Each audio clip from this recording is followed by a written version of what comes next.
බුද්ධාය නමෝ බුද්ධාය නමෝ බුද්ධාය තුන් ලෝකාග්‍ර වූ ශාන්තිනායක අමාමෑණී ලෞතර බුදුරජාණන් වහන්සේට මාගේ නමස්කාරය වේවා.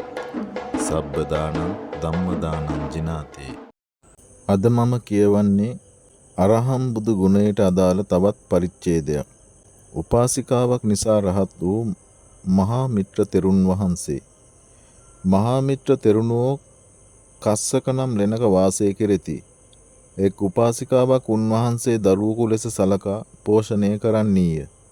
ඕ එක් දිනක යම් කිසිවක් පිණිස වනයට යන්නට සූදානම් වී දුව අමතා දුව අසවල් තැන පරණ සහල් ඇත, අසවල් තැන කිරි ඇත, අසවල් තැන ගිතෙල් ඇත, අසවල් තැන පැණි ඇත. තිගේ සොහයුරා වන මිත්‍ර තෙරණුවන් වැඩි කලෙහි බත් පිස කිරි ගිතෙල් පැණි හා උන්වහන්සේට දෙව. තීද අනුභව කරව. මම වනාහි ඊයේ පිසූ හීල්බත් ටිකක් තිබී කාඩි හා අනුභව කළෙමි කීවාය. මෑණියනි, ඔබ දවාලට කුමක් කන්නීදැයි දූ ඇසුවාය. සහල් ටිකක් ගෙන පලාකොළ දමා ඇඹුල් කැඳක් පිස තබවයි මහා උපාසිකාව කීවාය.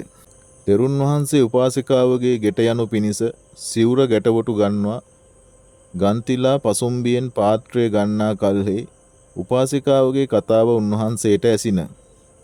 එය අසා තෙරුන් වහන්සේ තමාටම අවවාද කරගන්නා වූ මහා උපාසිකාව කාඩි හා හීල්බත් අනුභව කළාය. ඕ දවාලටද ඇඹුල් කැඳක් වළඳන්නීය. නුඹ පිණිස පරණ සහල් ආදී ඇතිතැන් කියන්නීය. ඈ නුඹෙන් වත්තක් කුඹුරක් බලාපොරොත්තු නොවන්නීය. ආහාර වස්ත්‍ර බලාපොරොත්තු නොවන්නීය. ඇය සුළු දෙයින් යැපී නුඹට ප්‍රණීත භෝජනයන් පිළියෙල කරවා දෙන්නේ නුඹ නිසා ත්‍රිවිධ සම්පත්තියම ලැබෙතයි සිතාය. නුඹ ඇයට ඒ සම්පත් දෙන්නට සමත් වන්නේහිද? නොරහත් වූ නුඹ ඇයට ඒ සම්පත් දීමට නොසමත්ය. නුඹ විසින් මහා උපාසිකාවගේ දානය රාග සහිතව, ද්වේෂ සහිතව, මෝහ සහිතව සිට නොවැළඳිය යුතුයයි අවවාද කරගත්හ. ඉක්බිති පාත්‍රය තවිකයෙහිලා ආපසු අවුත් ලෙනට පිවිස පාසිවුරු තැන්පත් කොට රහත් නොවී ලෙනෙන් නොනික්මෙමි ඉතා බලවත් උත්සාහයෙන් විදසුන් වඩන්නට වන. කාලක පටන් භාවනාවෙහි යෙදුණු උන්වහන්සේට එදින පෙරවරු කාලයේදීම සියලු කෙලෙසුන් නසා අරහත් ඵලයට පැමිණිය හැකි විය. ශ්‍රමණ ධර්මයේ මස්තක ප්‍රාප්ත කරගත් උන්වහන්සේ ඉමහත් ප්‍රීතියෙන් පැහැපත් මුහුණෙන් ලෙනෙන් නික්මුණාහ. ලෙන්දොර වෙසෙන දෙවියා උන්වහන්සේගේ අරහත්වයට පැමිණීම දැන ඉමහත් සතුටට පැමිණ නමෝ තේ පුරිසාඤ්ඤ නමෝ තේ පුරිසුත්තම යස්සතේ ආසවා කීනා දක්ඛිනෙය්‍යෝයි සී මාරිසයයි උදන්නනා ස්වාමීනි, නුඹ වහන්සේ වැනි රහතුන්ට දන් දී මහලු ස්ත්‍රීහු දුකින් මිදෙන්නාහයි කීය. තෙරුන් වහන්සේ කල් බලනසේක් පෙරවරු කාලයේ බව දැන පාසිවුරුගෙන ගමට පිවිසුනාහ. මහලු ස්ත්‍රියගේ දූ ආහාර පිළියෙල කර මාගේ සොහයුරාණන් දැන් එනු ඇතැයි බලා හුන්නාය. ඕ තෙරුන් වහන්සේ දොර සමීපයට පැමිණි කල්හි පාත්‍රයගෙන ගිතෙල් හා පැණියෙන් යුක්ත කිරිබත බෙදා උන්වහන්සේගේ අත තැබුවාය. තෙරුන් වහන්සේ ඇයට සුවපත් වේවායි අනුමෝදනා කොට පෙරලා වැඩම කළහ. එදා තෙරුන් වහන්සේගේ සිරුර අතිශයින් පැහැපත්ව තිබින. නෙත් යුවල මිනි යුවලක්සේ බැබලෙමින් තිබින. මුහුණ පුබුදුව පියුමක්සේ බැබලෙමින් තිබින. දැරිය උන්වහන්සේ වඩිනු බලාගෙන සිටියාය. මහලු ස්ත්‍රිය අවුද්දුව නුඹේ සොහයුරා ආයේ දැයි ඇසුවාය. දැරිය සියලු පුවත් මවට කීවාය. උපාසිකාව තෙරුණුවන්ගේ ශ්‍රමණ කෘත්‍ය මස්තක ප්‍රාප්ත වූ බව දැන දුව තිගේ සොහයුරා බුදු සස්නෙහි සිත් අලවා වෙසෙයි. සස්නෙහි මතු උකටලි නොවන්නේ යයි කීවාය. මනෝරථ පූරණී 276 වෙනි පිටුව. පුන්න දුගියා සිටුවරයෙකු වීම. රහතන් වහන්සේගේ අග්‍ර දක්ෂිනාර්හ භාවයට පුන්න සිටුගේ කතාව නිදසුනෙකි. රජගහනුවර සුමන සිටු නිසා ජීවත් වන පුන්න නම් දුගියෙක් විය. ඔහුට බිරියක් හා උත්තරා නම් දුවක්ද වූහ. එක් කලෙක රජගහ වැස්සෝ නැකත් කෙලියකට සැරසුනෝය. එය සතියක් පවත්වන උත්සවයකි. එදා උදෑසනද පුරුදු පරිදි පුන්න සිටු ගෙදරට ගියේය. සුමන සිටු ඔහු අමතා කියනුයේ, පුන්න, අද සෑම දිනම නැකත් කෙලියට සැරසෙති. නුඹ අදත් වැඩ කරන්නෙහිද? නැතහොත් නැකත් කෙලියෙහි යෙදෙන්නෙහිදයි කීය. එකල්හි පුන්න, හිමියනි, නැකත් කෙලිය ඇත්තේ පොහොසතුන්ටය. අපේ ගෙදර කැඳකට සහල් නැත. මට නැකත් කෙලියෙන් කම් නැත. ගොනුන් ලැබෙතහොත් සීසෑමට යමි කීය. එසේනම් ගවයන් ගනුවයි සිටුතුමා කීය. පුන්න ගොන්බානක් හා නගුලක් ගෙන භාර්යාව අමතා සොඳුර අද මේ නුවර වැස්සෝ නැකත් කෙලි කෙලිනාහ. දුප්පත් නිසා මම සිටානන්ගේ කුඹුරු සාන්නට යන්නෙමි. අද මට දෙගුණයක් වියදම් කොට වෙනදාට හොඳින් කෑම පිළියෙල කොටගෙන එවයි කියා කුඹුරට ගියේය. සැරියුත් මහ තෙරුන් වහන්සේ සත් දිනක් විරෝධ සමාපත්තියෙන් වැඩ සිට එදා උදෑසන සමවතින් නැගිට අද කවරෙකුට සංග්‍රහ කිරීම වටනේදයි බලනසේක් පුන්න දුගියා දැක ඔහු ශ්‍රද්ධාවත් බව හා ඒ නිසා ඔහුට මහා සම්පත්තියක් ලැබිය හැකි බවද දැක වදාරා පාසිවුරුගෙන ඔහු සීසාන තැනට වැඩ වදාරා දියවලක් සමීපයේ එක් පඳුරක් දෙස බලා හුන්සේක. පුන්න තෙරුන් වහන්සේ දැක සීසෑම නවත්වා උන්වහන්සේ වෙත ගොස් පසඟ පිහිටුවා වැඳ මුන්වහන්සේට දැහැටි වුවමනා වී ඇතැයි සිතා පඳුරෙන් කෝටුවක් ගෙන සැරියුත් හිමියන්ට පිළිගැන්වීය. එකල්හි තෙරුන් වහන්සේ පාත්‍රය හා පෙරහන ඔහුට දුන්හ. ඔහු පැන් පෙරා තෙරුන් වහන්සේට පිළිගැන්වීය. ඉක්බිති තෙරුන් වහන්සේ ඉදින් මා රජගහ නුවරට පිවිසියේ නම් අනුන්ගේ ගෙවල් පිටුපස ගෙයක වෙසෙන මොහුගේ බිරිය මා නොදක්නීය. ඇය බතගෙන මගට වන් කල්හිම යෙමී සිතා මද වේලාවක් එහිම රැඳී සිට පුන්නගේ බිරිය බතගෙන මගට බටපසු තෙරුන් වහන්සේ නුවර බලා වැඩම කළසේක. ඕ අතරමඟ තෙරුන් වහන්සේ දැක මට සමහර විට ආර්යයන් වහන්සේ මුණ ගැසුනමුත් දෙන්නට දෙයක් නොමැත. දෙන්නට දෙයක් ඇති විට ආර්යයන් වහන්සේ මුණ ගැසෙන්නේ නැත. අද ආර්යයන් වහන්සේද මුණ ගැසී ඇත. දීමට දෙයකුත් මා වෙත ඇත. මේ අවස්ථාවෙන් ප්‍රයෝජන ලැබිය යුතුයයි සිතා හිස තිබූ බත් බඳුන බිම තබා තෙරුන් වහන්සේට පසඟ පිහිටුවා වැඳ ස්වාමීනි මෙහි හොඳ නරක නොබලා නුඹ වහන්සේගේ දාසයාට අනුග්‍රහ කළ මැනවයි කීය. තෙරුන් වහන්සේ පාත්‍රය එළවූහ. ඕ එක් අතකින් අහර බඳුනගෙන එක් අතකින් පාත්‍රයට බෙදුවායි. බතින් නඩක් බෙදූ කල්හි තෙරුන් වහන්සේ අතින් පාත්‍රයේ වැසූසේක. ඕ ස්වාමීනි එක් අයෙකුට පිළියෙල කළ ආහාරය දෙකට බෙදිය නොහැකිය. නුඹ වහන්සේගේ දාසයා හට මෙලොවට සංග්‍රහ නොකොට පරලොවටම සංග්‍රහ කරනු මැනවයි කියා සියල්ලම පාත්‍රයට බෙදා නුඹ වහන්සේ විසින් දක්නා ලද ධර්මයේ මටද හිමි වේවායි පැතුවාය. තෙරුන් වහන්සේ එසේම වේවායි අනුමෝදනා කොට ජලයේ පහසු තැනක වැඩ සිට ඔවුන්ගේ දානය වැළඳූසේක. පුන්නගේ බිරිය වහා ගෙදර ගොස් සහල් සොයා නැවතත් බත් පිසුවාය. පුන්න අඩකිරියක් පමණ පෙදෙස සාගින්න ඉවසිය නොහැකිව ගොනුන් මුදා හැර සෙවණ ඇති තැනකට වී බත පමාවන්නේ කිම්දෝයි මග දෙස බලාගෙන හුන්නේය. බිරිය බත්ගෙන එන්නේ ඔහු දැක ඉදින් මොහු කිපී තී මෙතෙක් කුමක් කෙලෙහිදයි කෙවිටෙන් පහර දිනිනම් මා කළ පින්කම නිෂ්ඵල වන්නේය. එබැවින් කාරණය කලින්ම කියමී සිතා කියන්නේ හිමියනි ඔබත් සිත පහදා ගන්න. මම උදෑසනින්ම ඔබට බත්ගෙන ආමි. අතරමඟදී දම්සෙනවියන් වහන්සේ හමු වී ඔබට ගෙනා බත උන්වහන්සේට පිළිගන්වා ගෙදර ගොස් නැවතද බත් පිසගෙන ආමි. ඔබ ඒ ගැන සිත පහදා ගන්න යයි කීවාය. සොඳුර තී කළ දේ යහපති. තී කළ දේ ඊතා යහපති. මමද අද උදෑසන උන්වහන්සේට දැහැටි හා පැන් පිළිගැන්වීමි කියා පසන් සිතින් පින් අනුමෝදන්ව දවල් වී බත් අනුභව කිරීමෙන් ක්ලාන්ත වී ඇගේ ඇකෙහි හිස තබා මදක් නිදාගත්තේය.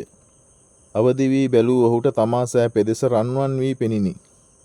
ඔහු බිරිය අමතා කියනුයේ සොඳුර ඉතා දවල් වී ආහාරගත් බැවින් මගේ ඇස් දෙකත් නරක් වුණා වැනිය. මට අර සෑ පෙදෙසේ මැටිකට පෙනෙන්නේ රත්තරන්සේ යයි කීය. හිමියනි මට පෙනෙන්නේ තෙසේ යයි බිරිය කීවාය. ඔහු කිමෙක් දෝයි පිරික්සනු පිණිස එහි ගොස් එක් කැටයක් ගෙන නගුලෙහි ගසා ඒවා රන් වී ඇති බව දැන අහෝ ආර්යයන් වහන්සේට දුන් දානයේ විපාක අදම පෙනෙන්නේ යයි මහත් සොම්නසට පැමිණ කුඹුරේ පස් සියල්ල රන් වී ඇත.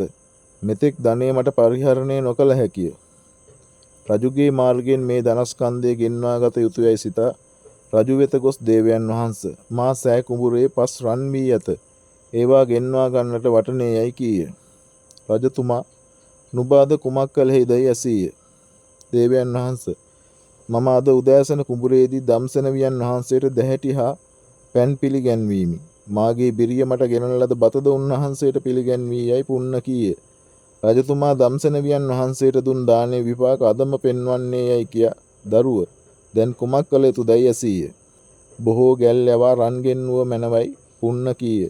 රජතුමා රන් ගෙනනු පිණිස බොහෝ ගැල් යවීය.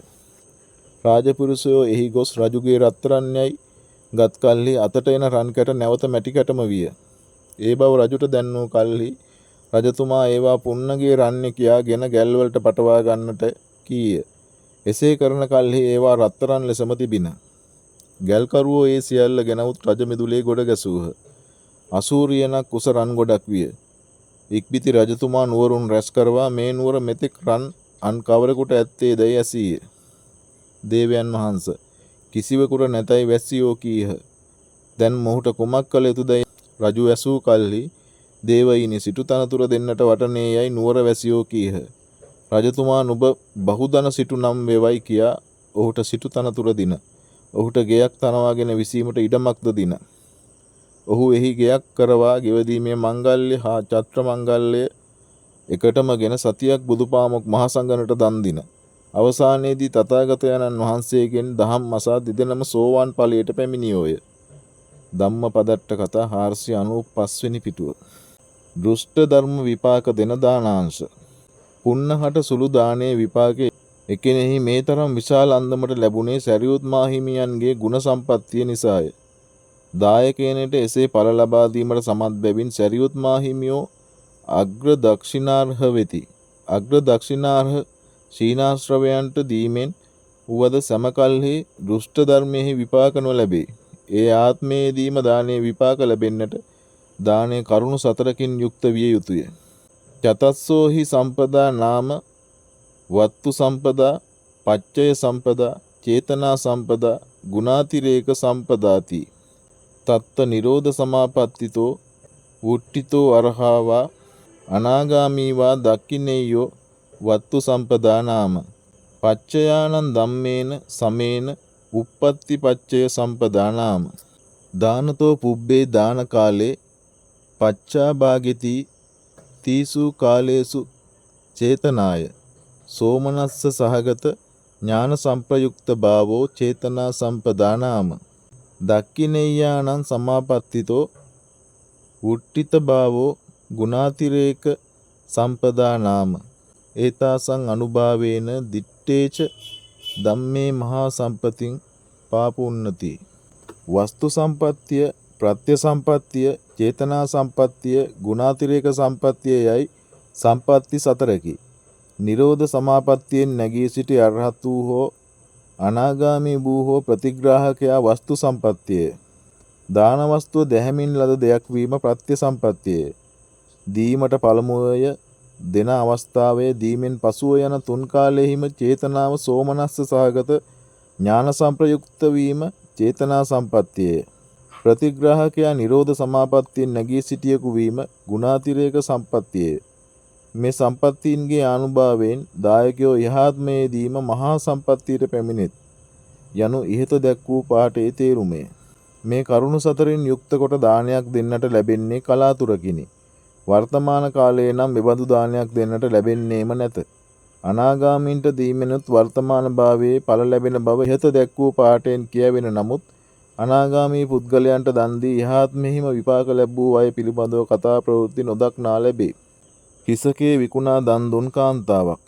මහා කච්චායන මහරහතන් වහන්සේ තවත් රහතන් වහන්සේ 7 නමක් හා උජ්ජේනි නුවරට වඩනාසේක්. තේලප්පනාලී නම් නියම් ගමකට පිඬුසිඟා වැඩිසේක. එගම සිටු දූවරු 2 දෙනෙක් වූහ.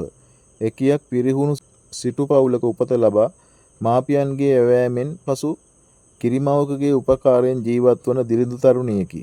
ඇගේ ශරීරය හොඳින් වැඩී තිබින. ඇගේ හිසකේ අන්‍යයන්ගේ හිසකෙස් වලට වඩා දික් විය. අනික් සිටු දුව මද කෙස් ඇතියකි. ඕ දුප්පත් තරුණියගේ හිසකේ ටික මිලයට ගැනීම සඳහා දහසකට වුවද ගනිමි කියා දූතයන් එව්වාය. එහෙත් දිලිඳු සිටු දුව තමාගේ හිසකේ නොවික්කාය. ඕතමෝ එදා භික්ෂූන් 7 නමක් හා හිස් පාත්‍ර ඇතිව වඩනා මහා කච්චායන තෙරුන් වහන්සේ දැක රන්වන් සිරුර ඇති බ්‍රාහ්මණ භික්ෂුවක් හිස් වූ පාත්‍රය ඇතිව වැඩම කරන්නේය. මුන්වහන්සේට සංග්‍රහ කිරීමට මට කිසි ධනයක් නැත. අසවල් ගෙදර සිටු දුව මාගේ හිසකේ මිලයට ගැනීමට දූතයන් එවන්නීය. මාගේ මේ හිසකෙස් ටික කපා ඇය වෙත යවා එයින් ලැබෙන මිලෙන් මුන්වහන්සේට දන් දිය හැකියයි සිතා කිරිමව යවා ආරාධනා කරවා සිය නිවසට තෙරුන් වහන්සේ වැඩමවා ගත්තාය. උන්වහන්සේලාට වැඩ සිටීමට අසුන් පනවා දී ඕ කාමරයකට පිවිස කිරිමව ලබා තමාගේ කෙස් කලඹ කපවා මෑණියනි මේ කෙස් අසවල් සිටු දුවට දී ආර්යයන් වහන්සේට දන් දීම සඳහා ඇය දෙන දෙයක් ගෙනුණු මැනවයි කීවාය. කිරිමව මහත් ශෝකයෙන් එක් අතකින් කඳුළු පිසමින් අනික් අත පපුවේ තබාගෙන තෙරුන් වහන්සේලාට නොපෙනෙනසේ කෙස් කලඹගෙන සිටුදූ වෙත ගියාය. වෙළඳබඩුව කොතෙක් අගේ ඇතියක් වුවද විකුණා ගැනීමට උවමනා වී අනිකෙකු වෙත ගෙන ගියහොත් එහි අගේ අඩුවේ. ඇයගේ කෙස් කලඹටත් එය සිදුවිය. පොහොසත් සිටුදුව සිතන්නේ කලින් මේ කෙස් කලඹ දහසකින්ද ගෙන්වා ගත නොහැකි විය. යම්කිසි තැනකට ගෙනන ලද ජීවකේශ කලාපයක් වටින්නේ කහවණු අටකී සිතා කිරිමව අමතා තිගේ ස්වාමිදූ මේ කෙස් කලින් මට බොහෝ ධනයටත් නුදුන්නීය. කැපීමෙන් පසු දැන් මේවා වටින්නේ කහවණු 8ක් පමණකි. ඒ නිසා මේ කහවණු 8 ගනුවයි කියා 8 කහවණුවක් දුන්නීය. කිරිමව කහවණු ගෙනවුත් සිටුදුවට දුන්නීය. සිටුදූ එක් නමකට කහවණුවක් අගනා පරිදි පිණ්ඩපාතයේ පිළියෙල කරවා තෙරුන් වහන්සේලාට දෙව්වාය. තෙරුන් වහන්සේ ඒ දාණය දෙව් සිටුදුවගේ උපනිශ්‍රේ සම්පත්තිය දැක සිටුදූ කොහිදැයි විචාලාහ. ස්වාමීනි කාමරයේ යයි කිරිමව කීවාය. ඇය කැඳවන්නේ යයි තෙරුන් වහන්සේ කීහ. හිසකේ නැතිව කෙනෙකු ඉදිරියේ පෙනී සිටීමට තරුණ කතට මහත් ලැජ්ජාවක් ඇතද ඕ තෙරුන් වහන්සේලා කෙරෙහි ගෞරවයෙන් එක් වචනයටම ගැබින් නික්ම අවුත් තෙරුන් වහන්සේලාගේ පාවැඳ මහත් වූ ශ්‍රද්ධාවක් ඇති කරගත්තාය. ඒ තෙරුන් වහන්සේලා සෑමදෙනම රහතන් වහන්සේලාය. යහපත් පින්කෙතෙහි පිහිට වූ පිණ්ඩපාතයේ විපාක ඒ භවයේදීම ලැබෙන්නේය. තෙරුන් වහන්සේලාගේ පාවඳිනු සමගම ඇගේ හිසකේ පළමු තිබූ පරිදිම විය. ඉක්බිති තෙරුන් වහන්සේලා ඇය බලා සිටියදීම අහසට නැග ගොස් උජ්ජේනිපුරයේ චණ්ඩප්පජෝත රජුගේ කංචන වන නම් උයනෙහි බැස ආහාර වැළඳූහ. උයන් ගොව්වා තෙරුන් වහන්සේ දැක හැඳින වහා රජු වෙත ගොස් දේවයන් වහන්ස ඔබ වහන්සේගේ පුරෝහිත කච්චායන බ්‍රාහ්මණ පැවිදිව දැන් උයනට පැමිණ ඇතැයි දැන්වීය. රජු ඉමහත් සතුටට පැමිණ කෙනෙහිම උයනට ගියේ. ඉක්බිති තෙරුන් වහන්සේ වැඳ භාග්‍යවතුන් වහන්සේ කොහිදැයි ඇසීය. මහරජ තථාගතයන්න් වහන්සේ තමන් වහන්සේ නොවැඩ මා මෙහි එවූසේකයි තෙරුන් වහන්සේ වදාළහ. ස්වාමීනි අද ආහාර වැළඳූ සේක්දැයි රජු විචාලේය. එකල්හි තෙරුන් වහන්සේ වළඳා අවසන් වී ඇති බවත් එදා පිණ්ඩපාතයේ දුන් සිටුදුවගේ පුවතත් රජුට කීහ. රජතුමා තෙරුන් වහන්සේලාට වාසස්ථාන පිළියෙල කරවා පෙරලා ගොස් සිටු කුමරිය ගෙන්වා අගමෙහෙසුන් තන්හි තබා ගත්තේය. රහතන් වහන්සේ කෙරෙහි පිරිනැමූ දානයේ විපාක ඇයට එසේ ආත්ම භාවයේදීම ලැබුණේ රහතන් වහන්සේලාගේ ගුණස්කන්ධයේ මහත්වය නිසාය. දන් දුන්නවුන්ට එකෙනෙහිම ඵල ලැබීමට හේතු වන ගුණස්කන්ධයක් ඇති බැවින් සීනාශ්‍රවයන් වහන්සේලා අග්‍ර දක්ෂිනාර්හයෝය.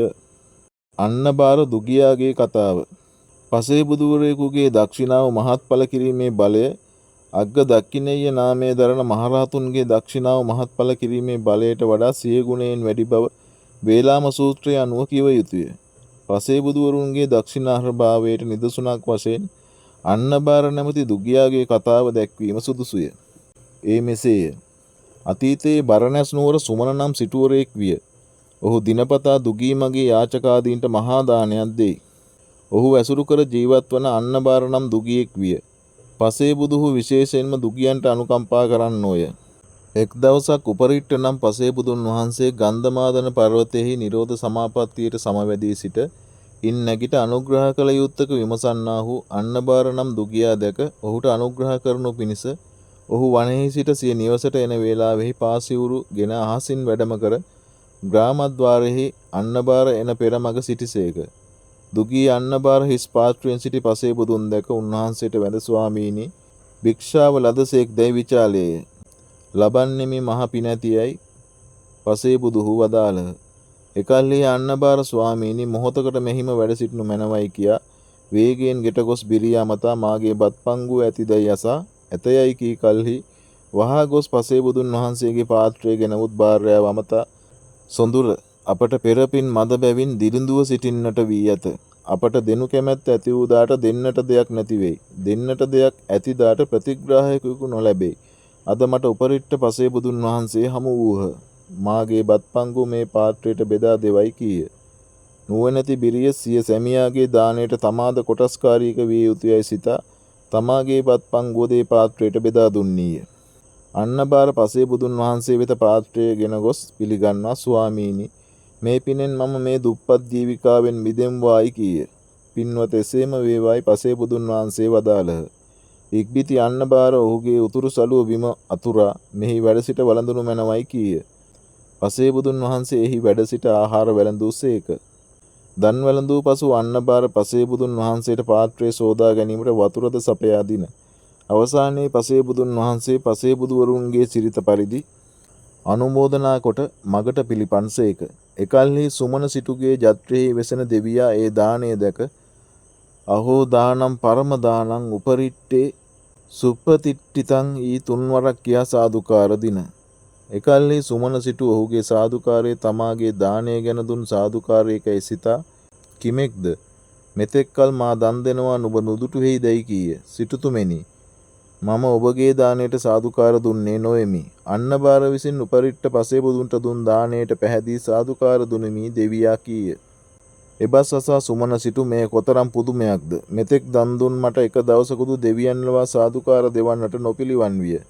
මා නිසා ජීවත් වන මේ අන්නබාරට සුදුසු ප්‍රතිග්‍රාහකයෙකු ලැබීමෙන් එක පිණ්ඩපාත දානයකින්ම දෙවියන් ලවා සාදුකාර දෙවිය හැකි විය. දෙවියන් පවා සාදුකාර දුන්නේ දානය එසේ මෙසේ එකක් නොවිය හැකිය.